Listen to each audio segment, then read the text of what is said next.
പിശകൊന്നും ഉണ്ടാക്കരുതേ. വിനയ,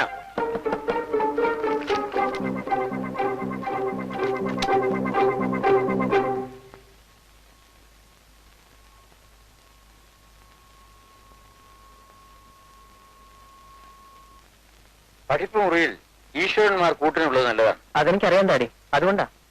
good. വിനയ, നീ ഇന്ന് അമ്പലത്തിൽ പോകാറുണ്ടോ? നീ ക്ഷേത്രത്തിൽ പോയി എന്താ പ്രാർത്ഥിക്കാറുള്ളത്? ഞാനൊന്നും അമ്പലത്തിൽ വരുന്നത് നിന്നെ കാണാൻ വേണ്ടിയാണെന്ന് വീട്ടിൽ ആർക്കും അറിയില്ല. അവരുടെ എല്ലാം വിചാരം എനിക്ക് വലിയ ഈശ്വരഭക്തിയാണെന്ന്. നീ എന്താ ആലോചിക്കുന്നത്? ചോദിച്ചു കേട്ടില്ലേ? ആ, എനിക്കും എന്റെ ഡാഡിക്കും എല്ലാ ഐശ്വര്യങ്ങളും തരണമെന്നാണ് ഞാൻ പ്രാർത്ഥിക്കാറുള്ളത്.